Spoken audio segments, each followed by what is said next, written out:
kita kan saling bertukar pikiran Oke, ya. iya, betul, betul, betul. Ya. Nah, jadi kita nggak berdebat nih. Aku bacakan satu ayat, Kak. Tetapi jawabnya kepada mereka, angkatan yang jahat dan tidak setia. Sebentar ya, ini kalau aku pakai tangan langsung ngeblur nih. Nah, aku nggak pakai tangan aja. Matius 12 ayat 39, tetapi jawabnya kepada mereka, angkatan yang jahat tidak setia ini menuntut suatu tanda. Tanda itu mujizat ya Kak Mikana ya. Tetapi kepada mereka tidak akan diberikan tanda atau mujizat selain tanda atau mujizat Nabi Yunus. Kemudian sebab Tanda, seperti nggak Yunus usah tinggal nandar, nandar. ya baik baik Ya baik udah, lanjut. oke nggak apa-apa lah tanda ya baik seperti Yunus tinggal di dalam perut ikan 3 hari 3 malam, demikian juga anak manusia di sini adalah Yesus akan tinggal dalam rahim bumi 3 hari 3 malam. Kalau tanda Nabi Yunus baik di dalam Islam maupun di dalam Yahudi dan mayoritas Kristen, tanda Nabi Yunus itu dia hidup di dalam perut ikan. Nah, ternyata Yesus juga itu memenuhi tanda Nabi Yunus, ciri-cirinya. Ternyata Yesus itu tinggal di dalam perut goa, Kak Mikana. Jadi kalau kita lihat Kak Mikana, saya tunjukkan ini ya. Kalau kita lihat, kita cari kubur Yesus. Ternyata kubur Yesus itu gua yang gelap. Nah, apakah ini tepatnya yang sesuai dengan 2 ayat 4? Ini kalau kami pernah ke Yerusalem, kubur Yesus itu bukan seperti kuburan di Indonesia, tetapi kubur Yesus itu adalah gua yang gelap. Nah, gimana menurut Kak Mikana? Silakan. Iya, Silakan Kak Mikana. ya saudaraku Nandar, baik. Jadi gini, yang pertama kamu harus tahu dulu tanda itu ya, bahwa memang Nabi Yunus itu ada di dalam rahim bumi selama 3 hari 3 malam, dan itu sudah benar sekali saudaraku. Begitu pula Tuhan Yesus ada 3 hari 3 malam di dalam perut bumi ya. Nanda tolong jangan bikin itu dong permainan, sebab aku tidak suka yang ini apa namanya kayak main judi gitu loh. Ya, oke. Kita kan edukasi. Jadi gini saudaraku Nandar, 3 hari 3 malam itu di dalam perut bumi, di mana memang betul bahwa Nabi Yunus itu dia ada dalam rahim bumi selama 3 hari 3 malam karena Nabi Yunus itu meninggal, dia mati. Sama juga Tuhan Yesus mati 3 hari 3 malam, begitu pula Yunus. Nah, kalau kita baca bahasa aslinya saudaraku Nandar di Yunus 2 ya. Oke, saya tunjukkan dulu Yunus 2. Rahim bumi itu maksudnya ya, rahim bumi itu artinya kerajaan maut ya. Ada di dunia kematian. Nah, kalau kita lihat di Yunus ya Jonah 2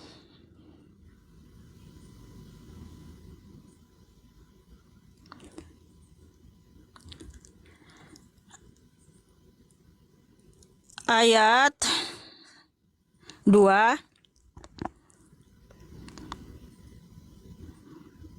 Oke.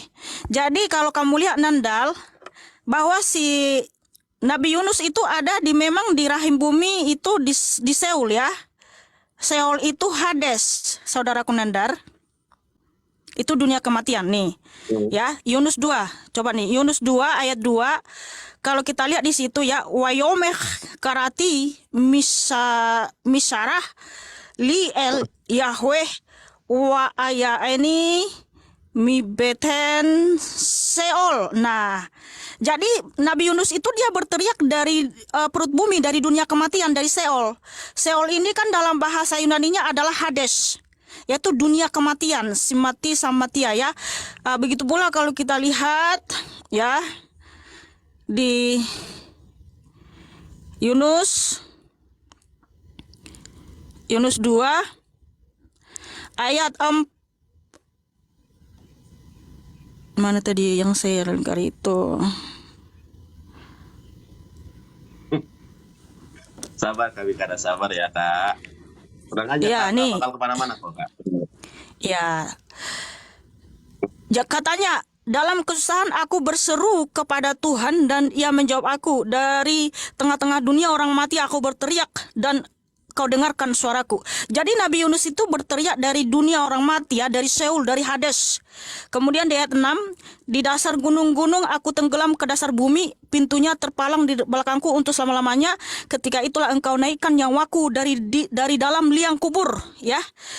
Dalam liang kubur ya Tuhan Allahku. Nah, kalau di dalam bahasa aslinya pun dan dari itu di Yunus 2 ayat 6, kalau kita lihat di Yunus 2 ayat 6 itu Mana? di situ juga tetap tulisannya adalah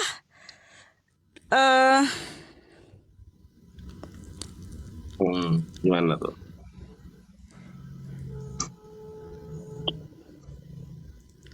bahwa di mana Nabi Yunus itu sebentar ya. Iya, silakan.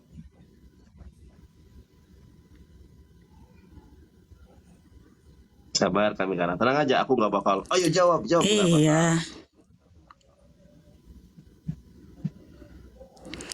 Ya, bahwa memang Nabi Yunus itu dia dibangkitkan lagi sama Tuhan Yesus ya dari dunia kematian ya. Nah, makanya di sini kalau kita lihat ya bahwa Nabi Yunus itu berdoa ya, dia dinaikkan doanya. Nah, tapi kalau kita lihat bentar, yang di Yunus 2 ayat 2 itu tadi bahwa Nabi Yunus itu ada di Seol, di Hades. Ya. Nih. Bahwa dia ada di Seol, of Seol situ ya. Seol itu Hades, dunia kematian. Nah, gitu Nandar. Jadi memang benar Nabi Yunus itu mati dia selama 3 hari 3 malam. Tapi itu menurut pendapat Kak Mikana ya Kak ya? Ya enggak? Bukan pendapat Kalau saya. menurut pendapat orang, ya baik. Sebentar, saudaraku. Enggak, kita bentar. Saudaraku Nandar, kita berdasarkan bahasa asli aja atau Alkitab ya, bahwa di sini tertulis Nabi Yunus itu berteriak dari dunia kematian, dari Seol, dari Hades. Jadi dia mati 3 hari 3 malam. Sabar ya Kak. Karena ya kalau berbicara bahasa Ibrani, aku belajar Ibrani 3 tahun Kak. Sebentar Kak ya. Kalau saya ini mencari literasi juga dari kekristenan, ternyata ini dari Kristen ya, secara ajaib Allah memelihara Yunus tetap hidup selama 3 hari dalam perut ikan ya. Nah, kemudian begitu juga di dalam JWORG nih, ketika Yunus tenggelam ke dalam air ikan bersama, tapi ia tidak mati. Ia tidak mati selama 3 hari 3 malam. Saya cari di dalam penafsiran orang Kristen itu sendiri, ternyata Yunus itu tidak mati di dalam perut ikan. Oleh karenanya disebut sebagai tanda dari Nabi Yunus, karena mereka akan meminta tanda dari Nabi Yunus. Ternyata salah satu bukti ya bahwa Yesus itu kemudian menerima tanda Nabi Yunus adalah ketika dia hidup di dalam goa, Kak Mikana. Kita lihat di Kak Mikana. Kalau Kak Mikana nggak percaya, yang hidup di dalam alam gelap, di dalam goa yang gelap itu Yesus, kubur Yesus. Kak Mikana boleh cari nih ya, kubur Yesus. Ternyata yang tinggal di perut goa yang gelap itu adalah Yesus, Kak Mikana, selama 3 hari 3 malam. Nah, itu gimana menurut Kak Mikana? Itu kan tanda Nabi Yunus. Oke, gini ya. Iya, gimana? Kita nggak berdasarkan penafsiran manusia ya. Tadi kamu tunjukkan JW itu pun saya belum baca semua. Tapi berdasarkan teks asli bahwa memang Nabi Yunus itu ada di dalam perut bumi, yaitu di Seol. Ini bentar dulu, kenapa ini jaringanku di YouTube? Itu tadi di Yunus 2 ayat 2 saya tunjukkan ayatnya di Hades. Seol. Seol itu dunia kematian, Nandar. Sabar Kak Mikana. Iya, Seol itu dunia kematian. Oke, begini Nandar. Oke, saudaraku Nandar, saya sudah jawab. Saya sudah tunjukkan bahasa aslinya. Sekarang giliran saya dong bertanya. Kan kita boleh bertanya dong. Boleh. Betul nggak? Selama ini sih ini yang saya. Tapi ingat ya di sini. Kalau ketika saya bertanya. Ya, jadi gini saudaraku Nandar, bahwa berdasarkan teks asli di Yunus 2 ayat 2. Sebentar, sabar. Yunus 2 ayat 2 bahwa memang Nabi Yunus itu ada di Seol ya, di dunia kematian, di Hades ya. Hades itu dunia kematian dalam bahasa Indonesianya Hades, dalam bahasa Ibraninya adalah Seol ya. Seol itu dunia kematian, Nandar. Jadi memang Nabi Yunus itu dia mati dalam perut ikan selama 3 hari 3 malam. Kemudian ketika dia ke hari ketiganya itu Tuhan Yesus bangkitkan dia untuk pergi ke Niniwe ya, untuk menyerukan pertobatan ya. Memang banyak juga yang mati dan bangkit, tapi mereka mati lagi. Hanya Tuhan Yesus yang pernah mati dan bangkit lalu hidup kekal abadi selama-lamanya. Oke, sebentar dulu Nandar. Ini kenapa sih jaringan saya di YouTube kayaknya ngelek ya? Sebentar dulu, sabar dulu. Ini saya bagusin dulu jaringanku Nandar ya, supaya enak juga ini. Aduh. Oke. Oh, mungkin ini masih terkonek ke itu. Aku nggak tahu. Aku nyanyiin dulu Kak Mikana ya. Gimana Kak Mikana? Kasih sukacita, damai sejahtera, kesabaran, kemurahan, kebaikan, kesetiaan, kelemah lembutan dan penguasaan diri. Oh yeah. Oh ye, anak-anak itulah 9 bahro ya. Sukacita, damai sejahtera, kesabaran, kemurahan, kebaikan. Itulah 9 buah roh. Jangan tegang Kak Mikana ya. Nandar, saya mah nggak tegang. Justru Nandar yang mulai tegang. Kayaknya udah mulai gemah gemulai ini, udah mulai gini-gini nih. Ini bukan kesurupan dari gua tadi kan? Bercanda. Kak Mikana. Ya nggak apa-apa. Oke, Nandar, sudah cukup. Oke, Nandar. Sudah cukup bagian kamu bertanya tentang saya. Aku tanggapi dulu. Alah, Nandar, gajan Ya, gitu. aku Kalau tanggapi. bertanya Yang tadi aja, aku Nandar. Aduh, Nandar. Enggak, kamu dengar enggak? Kenapa? Kelamaan, jangan terlalu lama, Ki. Terlalu lama. Saya sudah tunjukkan bahasa asli. Ini Gini, Nandar. emang Kak Mikana bisa baca Ibrani. Enggak, Nandar, segini. Nah, makanya aku udah bilang jangan ngeyel. Sekarang kan saya sudah jawab berdasarkan tes asli bahwa memang di situ Nabi Yunus itu ada di Seoul, ya. Di Seoul selama 3 hari 3 malam, lalu dia dibangkitkan. Tadi kan saya tunjukkan Yunus 2 ayat 2. Yang mana nih? Seoul. Yang mana? Aduh, enggak. Yang mana ini? Ini kamu lihat ke layar ya, biar saya tunjukin aja. Enggak, biar saya tunjukin. Biar tunjukin karena di sini ada tes analisis. Jadi langsung ada bahasa Inggris, bahasa bacaannya. Jadi dengan mudah kita bisa pahami. Nih saya sudah tunjukin ya. Oh, Nandar, jangan bolak-balik situ lagi, Nandar. Kamu ini gimana sih? Bukan. Kamu udah ditunjukin juga ini ya.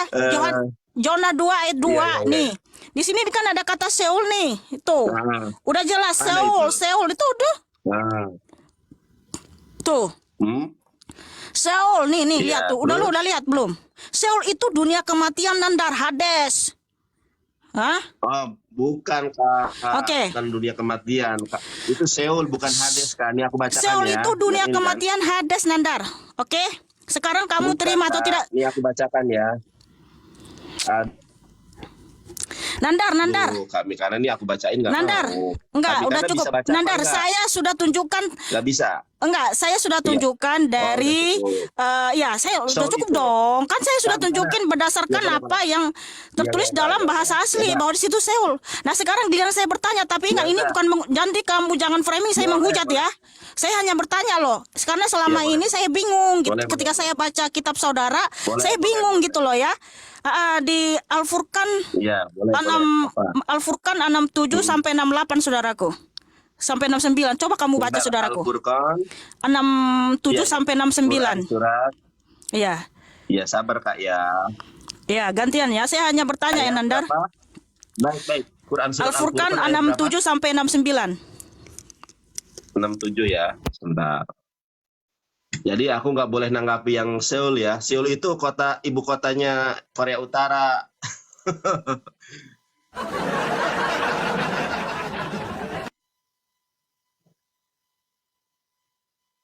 Ya silakan Nandar. Aku bacakan ya ayatnya ya. Kami kana ya. Ya.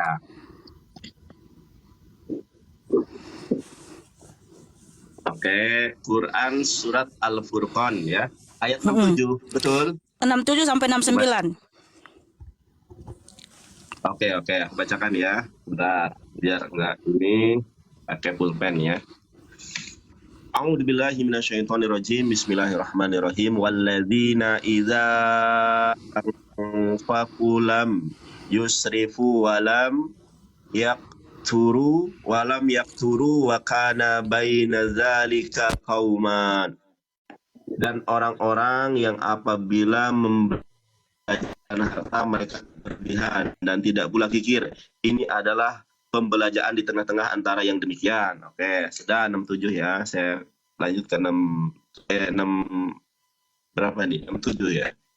68. Kemudian walladzina la yad'u ma'allahi ilahan akhara wala yaqtuluna nafsa allati haramallahu illa bil haqq wala yaznun wa may yaf'al dzalika yalqa athama. Oke.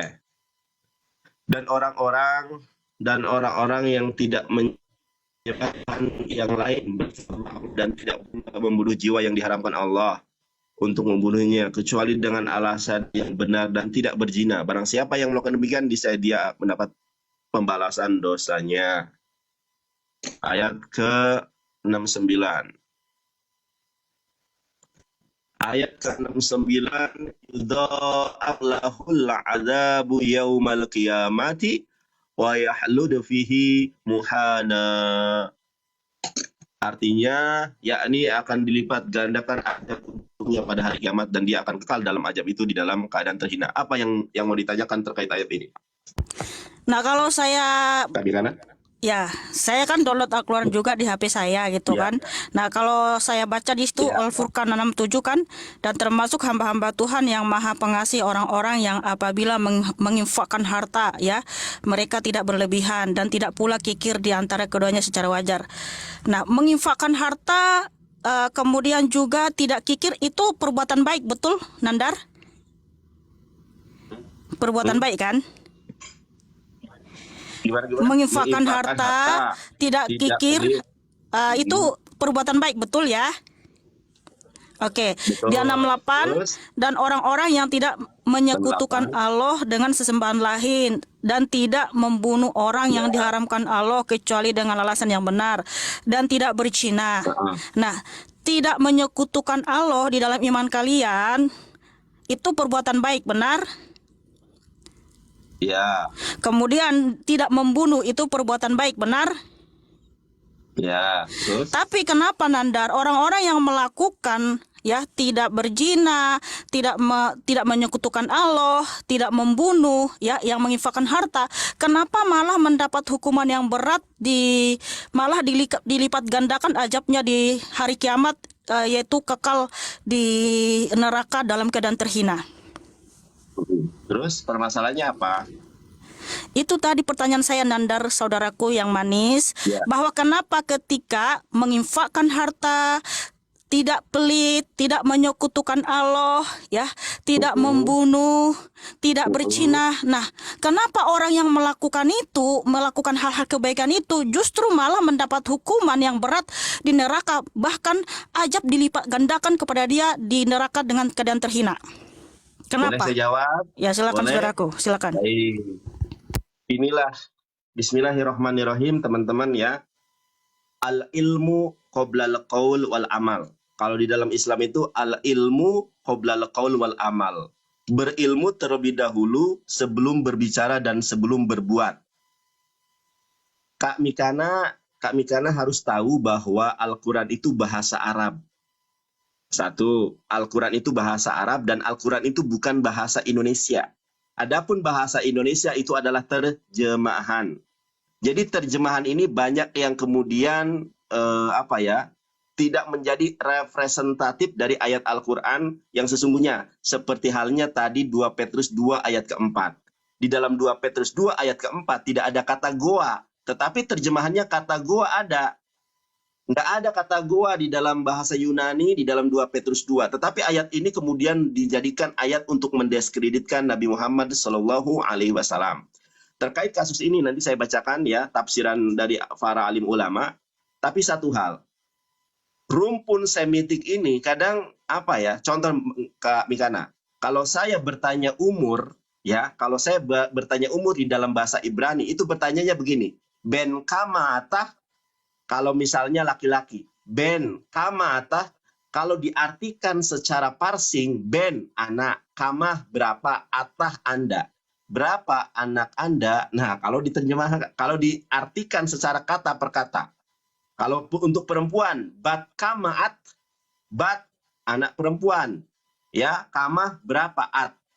Anak perempuan berapa? Tuh nggak nyambung. Padahal di dalam bahasa Ibrani, ketika saya mengatakan ben kamaatah, berapa umur kamu? Bat kamaat, berapa umur kamu? Bukan berapa anak kamu. Jadi ketika kita membaca Al-Quran, maka menggunakan kaidah bahasa Al-Quran. Nah, bagaimana kita memahaminya? Ada ilmu lugoh, ada ilmu balagoh, ada ilmu mantik. Nah, kita serahkan kepada alim ulama, dalam hal ini adalah mufasir. Orang yang menafsirkan Al-Quran, hafal puluhan hadis. Saya tunjukkan tafsiran Al-Quran di dalam Quran Surat Al-Furqan ayat 67, 68 yang Kakak Mikana tanyakan ya. Baik, ini Kak Mikana yang ditanyakan adalah ayat ke tadi ya, Furqan ayat ke-68. Sebentar. Saya bacakan. Ya, 67 sampai 69 Saudara Kunandar. Ya. Ya, tafsirannya itu. Tafsirannya bahkan dari 68 sampai 71. Nih, Kak Mikana perhatikan. Tafsir Al-Muyassar Kementerian Agama Saudi Arabia. Ini orang-orang yang kompeten, bahasanya dia sehari-hari bahasa Arab, yang mengerti tentang pokok-pokok ilmu-ilmu, disiplin ilmu tentang Al-Quran. Dan juga orang yang mengesahkan Allah, tidak menyeru dan tidak menyembah sesembahan selainnya, dan mereka tidak membunuh jiwa yang diharamkan Allah untuk dibunuh, kecuali dengan alasan yang membolehkan jiwa dibunuh. Seperti kafir setelah beriman atau berzina setelah menikah, atau membunuh jiwa secara jolim, dan mereka juga tidak berzina dan bisa menjaga kemaluan mereka kecuali terhadap istri-istri mereka atau budak perempuan mereka miliki. Barang siapa melakukan sebagian dari dosa-dosa besar ini, niscaya akan menjumpai siksaan di akhirat kelak.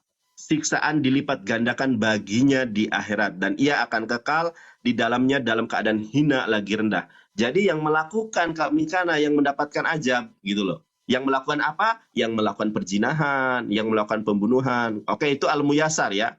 Sekarang saya membacakan tafsir Al-Madinah Al-Munawwarah. Ya, ini juga di Arab Saudi.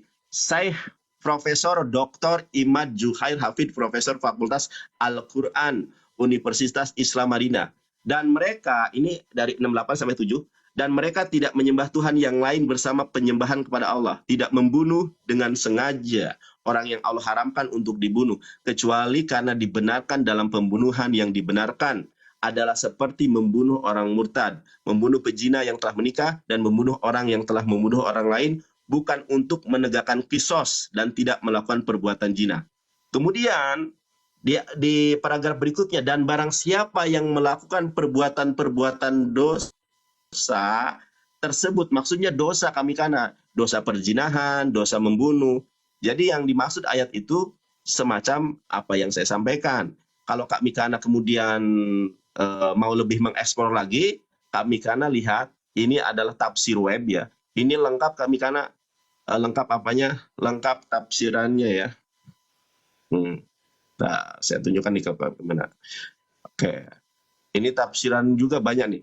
Ini yang tadi Madinah itu ada ayat-ayatnya ya, ada hadis-hadisnya.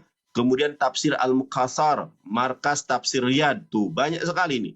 Dan hampir, apalagi ini dengan kaidah bahasa Arabnya. Oleh karenanya, Islam mengajarkan al-ilmu qoblal qaul wal amal. Jadi kalau mau bertanya tentang Al-Quran, ya tanya kepada ahli Quran.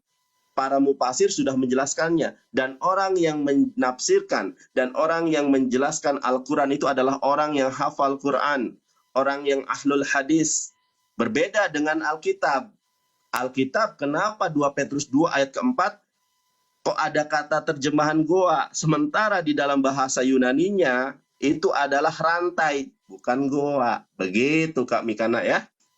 Oke, jadi Sudah? Nandar, Ah, Gimana? kamu jangan framing lah ke Alkitab ya, karena di dalam bahasa aslinya kan di 2 Petrus 2 ayat 4 itu LAI sudah benar menerjemahkan bahwa itu adalah Iya, belenggu Wak. kegelapan. Belenggu kegelapan di situ teks Yunaninya merujuk kepada gua-gua yang gelap ya, di bawah bumi Mana gitu ya, kata di bagian mana perut kata bumi. gua? Sebentar Gelap. dulu Nanda, bentar. Boleh. Tadi saya sudah tunjukkan itu ya. Nah, kemudian kamu bilang seperti ini menyalahkan nabi kami loh. Di situ tidak ada tertulis menyalahkan nabimu. Nah, kalau kamu merasa tersinggung oleh ayat Alkitab itu bukan urusan kami, itu derita lu Nandar gitu loh. Karena kita orang Kristen tidak pernah menyebutkan nama itu merujuk kepada siapa, ya. Kalau kamu merasa tersinggung, merasa ini, kami nggak pernah menyebutkan itu kepada nabimu. Tapi kalau kamu tersinggung menurut ayat itu 2 Petrus 2 ayat 4 kepada nabimu, itu derita lo. Kita nggak pernah bilang ke nabimu gitu loh ya. Terus kamu jangan framing bahwa di situ menafsirkan lain. Oh tidak, LA itu sudah benar. Nah tadi kamu jawab berdasarkan Al-Furqan itu ya. Apakah memang di dalam bahasa aslinya di situ tidak membunuh, tidak pelit, yang menginfakkan harta, tidak berzina, nggak sesuai dengan bahasa aslinya kamu bilang ya? Karena apa karena di sini ya tidak membunuh, tidak berzina, menginfakkan harta, tidak pelit, itu kan perbuatan baik. Tetapi kenapa ketika melakukan hal-hal itu kok menjadi mendapat hukuman di neraka dengan keadaan terhina, malah dilipat gandakan hukumannya? Itu yang saya tanya Nandar, tapi kamu bawa kemana-mana. Tapi ya nggak apa-apa, terserah dirimu lah ya Nandar. Yang jelas saya sudah tanya saudaraku. Sekarang Iya. boleh saya tanggapi kami karena boleh. Saya rasa udah cukup dulu ya, gantian dulu yang naik. Ya, lain kali lagi kita diskusi. Karena kok dipotong. Tar dulu kami karena jangan lari dulu lah kami karena aku masa kami karena ngomong tapi aku nggak boleh nanggapi. Karena gini, karena berdasarkan di dalam bahasa asli Yunus 2 ayat 3, Yunus 2 ayat 2 di situ adalah Seul, bahwa Nabi Yunus itu ada di Seul, di Hades, yaitu dunia kematian selama 3 malam. Jelas bahasa aslinya. Yang mana kami karena? Oke, Nandar tadi saya sudah tunjukkan saudaraku, saya kira udah cukup dulu, biar gantian dulu yang naik ya. Terima kasih saudaraku Nandar. Tuhan Kristus memberkatimu ya. Tepuk tangan buat Nandar yang cakap dan manis. Jangan kabur tadi karena belum saya tanggapi. Udah cukup dulu saudaraku. God bless you. Jangan Kak. God bless you, God bless you saudaraku. Kabur dia. Kabur guys. Itu terjemahan Gabrul itu. Ya 2 Petrus 2 itu nggak ada kata gua di situ ya teman-teman ya. Nih teman-teman perhatikan versi yang terbaru ya.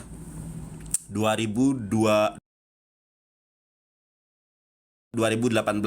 Sebab jikalau Allah tidak menahan tuh, nggak ada kata gua di sini. Mereka melempar ke dalam neraka dan menyerahkan mereka dalam rantai kegelapan, bukan gua. Nah, ini terjemahan Gabrul ini gua. Terjemahan kata gua di dalam 2 Petrus 2 ini terjemahan Gabrul. Terjemahan terbaru saja merevisi terjemahan yang Gabrul. Nah, di dalam terjemahan yang benar nggak ada kata gua, tapi rantai kegelapan. Nah, bukan gua ya teman-teman ya. Gitu. Jadi kalau terus tanda Nabi Yunus, Mikana mengingkari. Tanda Nabi Yunus itu adalah Nabi Yunus hidup di dalam perut ikan. Bukan Seul. Kalau Seul itu kota di Korea kalau nggak salah ya. Mikana. Dan teman-teman perlu ketahui bahwa bahasa Ibrani, bahasa Arab itu rumpun semitik ya. Ya ini kalau hanya untuk menghujat, untuk apa? Kita harus lihat bagaimana kaidah bahasa Arabnya, bagaimana ulama menjelaskan terkait Al-Furqan 67, 68, 69 dan 70 itu ya. Sekarang teknologi ini mudah sekali untuk diakses. Jangan menutupi dari kebenaran Islam. Dor. Nah,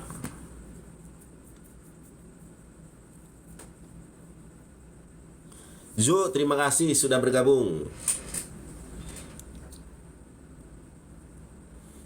Bunda Asih yang di YouTube, terima kasih. Bunda Asih ini setia banget di YouTube aku nih.